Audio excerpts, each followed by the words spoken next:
What up, everybody? Nicatelli here, Theater Bro YouTube channel. How's it going? If you didn't know, last night, the most anticipated show, The Last of Us Season 2, Episode 1 was released on HBO Max. And I feel like it's taken forever for this episode to come out. If you know, The Last of Us is based on a hit video game that they had two of them, right? They had The Last of Us Part 1 and then they made Part 2.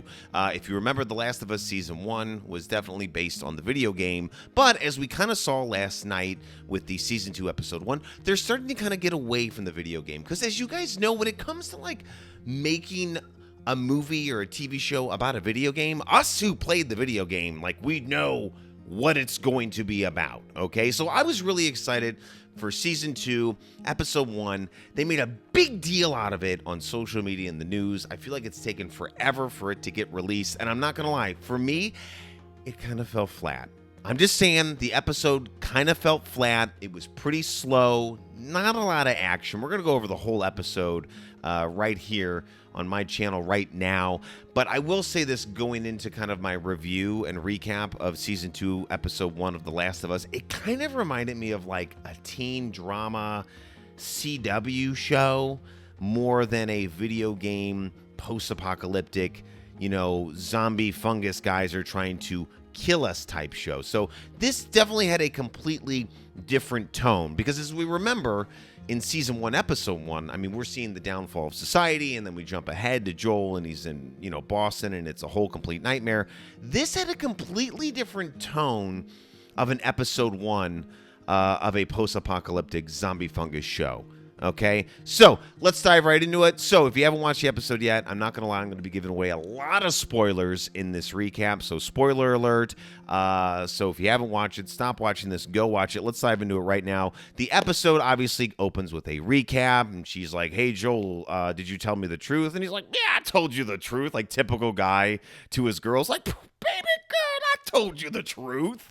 And then we jump into a lovely group of kids with some giraffes in a old baseball stadium, and they are standing in front of some graves. These are the survivors of the Fireflies that Joel shot up in the hospital, and right there, leading the charge of this funeral is the dreaded Abby, who we all know, spoiler alert, in the video game, kills Joel. So it's a group of kids. They all kind of look like a bunch of like Gen Z or young kids that just got done shopping at the Gap. And I will say the one thing that kind of annoyed me in this scene is, number one, they were all really like clean cut and clean shaven.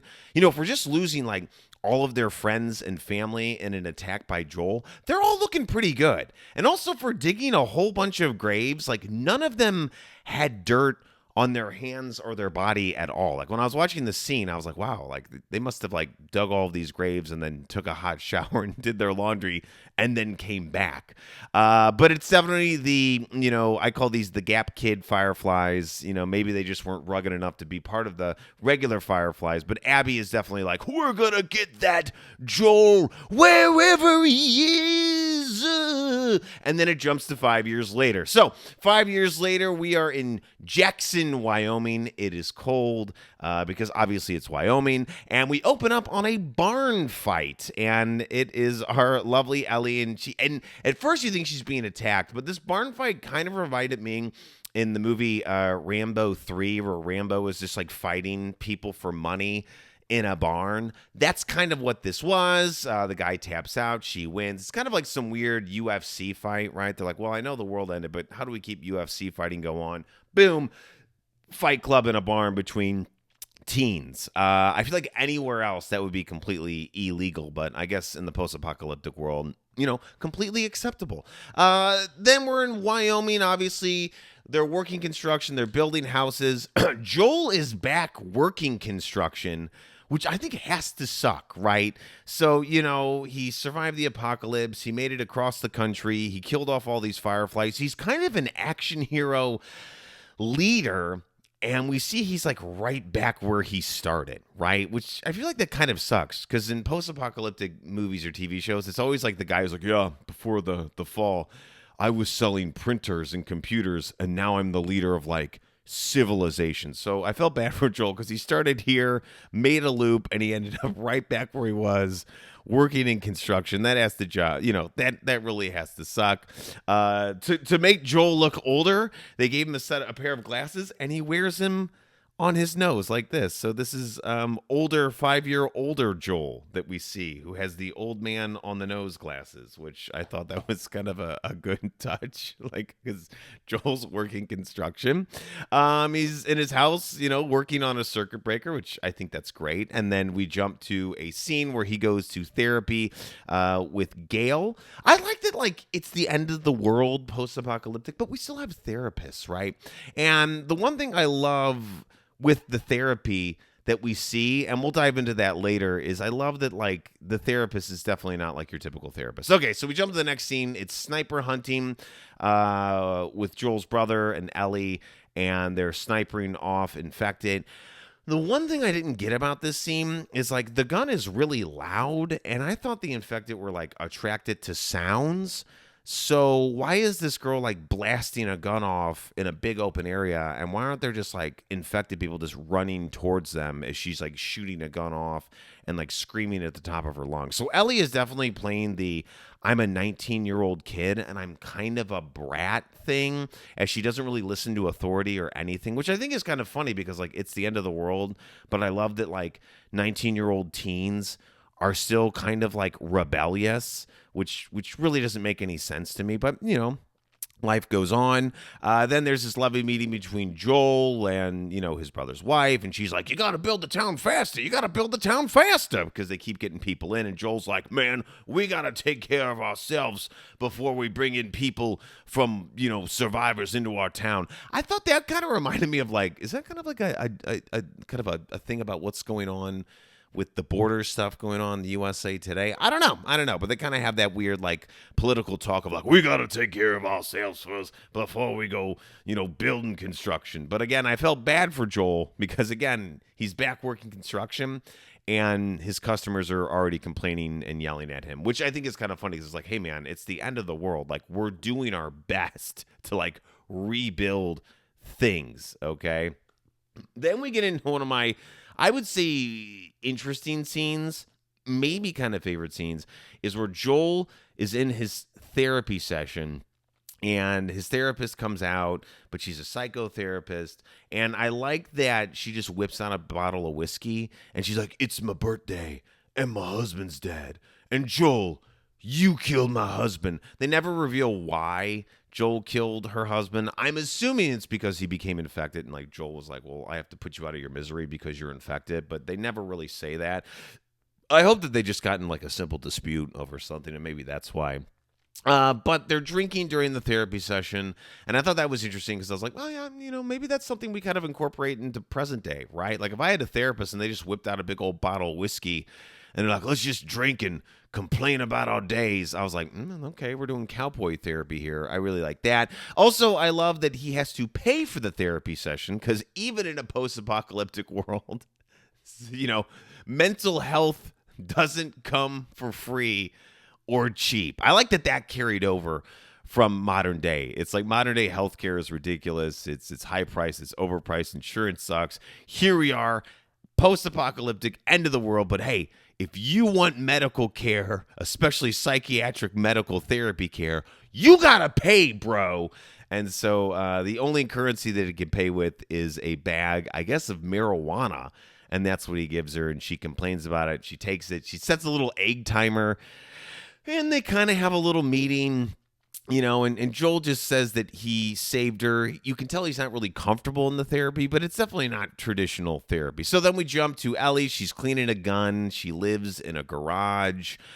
She's getting ready for a patrol run, which is called the Alpine Run. But I'm not sure what that means, by the way. Like, they never really make it clear, like, what the Alpine Run is. They're just like, oh, yeah, it's the Alpine Run. We're doing the Alpine Run, right? It's kind of like, hey, we're going to that place with that thing to do that thing that we're talking about, right? They never, is it a supply run? Are they looking for survivors? They don't really give us any details on the Alpine Run. But they go out on their horses. They find some blood. Obviously, we've got two girls that are rebellious. They ride off because I know when I'm in a post-apocalyptic world, being a rebellious teen is very, very important to me.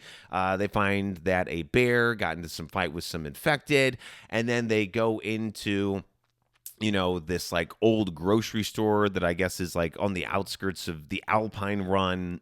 And they find one of the infected, and she throws a bottle to make noise to call, have that infected like come over, and she stabs in the back, which again doesn't make sense because in earlier scenes she's like shooting off a gun and there's like no infected, but then she breaks like a bottle and the guy like comes running, and then just when you think all is safe and all is clear, she falls through the floor into the grocery store.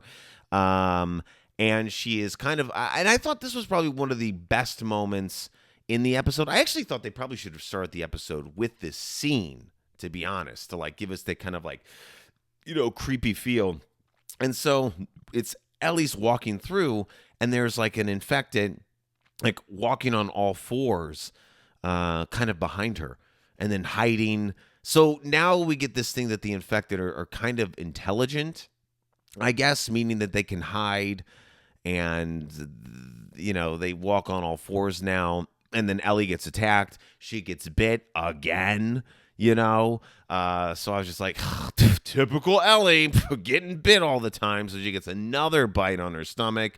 And she gets, obviously she's, can't get infected. Jump to the next scene. They are at the council meeting because, yes, as we all know, in every post-apocalyptic TV show, there has to be some sort of council that is, governing the town. And she's talking about how, like, there was a smart infected, which we've kind of seen that trope before, right? It's like, well, the zombies are getting smarter. It's like, what do you mean smarter? Well, they're holding up signs and they're getting political, and they say that, zombies are people too. The other thing then, next scene is Ellie is covering her bite mark. And I will say this, the bite mark really kind of didn't make sense to me because when I looked at the bite mark on Ellie, it looked like the infected, the bitter, had like perfect teeth. Like the teeth marks, everything were just like perfect. I was like, okay, maybe this person before they got infected was like a dentist and installed veneers on her own teeth. Because I know that, like in post-apocalyptic world, it's like, I gotta have some good teeth getting in there. So she cuts it up, I guess, to make it look like a triangle or something. I don't know. I guess she was trying to make it look like she got branded by a sorority or something like that. Then we jump because I guess the reveal is it's New Year's Eve. I didn't know that. We don't really figure that out until later, that it's New Year's Eve. And I guess they're getting ready for the year 2029. And nothing kicks in New Year's like a barn dance where people are dancing. They have a full-on, band that's playing like Wyoming country music, and there's alcohol galore. I like that. I like that, like in the post-apocalyptic world, it's like, oh, we found a lot of alcohol. What about those people we were supposed to find and save? And we found the alcohol. I like that they have sparklers too. Like everybody just is waving sparklers. Like I guess at some point somebody found an old fireworks factory. I guess it was for the Alpine Run. It was like, we got some sparklers. So then there's this, this is where it really started to feel kind of more like a teen drama because Ellie has a slow dance with her friend and they start kissing. And then even though it's the post-apocalyptic world and you think that all humans should just accept each other for who they are, there is a guy that is definitely not happy about it and says a not polite term to two girls kissing. Also, that was the guy who played RoboCop in RoboCop 3, and that was also the actor who played the guy in Stephen King's Thinner. So he had like a little cameo there, and he did not like watching those two young ladies kiss. I think maybe he's just a lonely guy or something. And Joel just like knocks him down because Joel is the protector of Ellie, and then she leaves and she's mad. And then we get to this thing where Joel's like strumming on a guitar in front of his house, like after the party. And then we got people with, the little sparkler streamer thingies, and one drops and we see that there's fungus in one of the like concrete pipes that can, has a bunch of like sticks and stuff. And we see the fungus like kind of come out. So that's going to be kind of a big foreshadowing, I guess, of the town is probably going to fall, I would assume, just like every civilization does. And then as we get to the end of the episode, we just see Abby and the Gen Z kids, and they're coming upon the settlement, and they see all the lights, and that's where the episode ends. So I didn't like that. I don't know. I like that they set up some foreshadowing, but I really, me, when it comes to these episodes, I just want a button. Like, I want a button. Like, what happened? Like, did the town start lighting on fire? these people start attacking them. I don't know.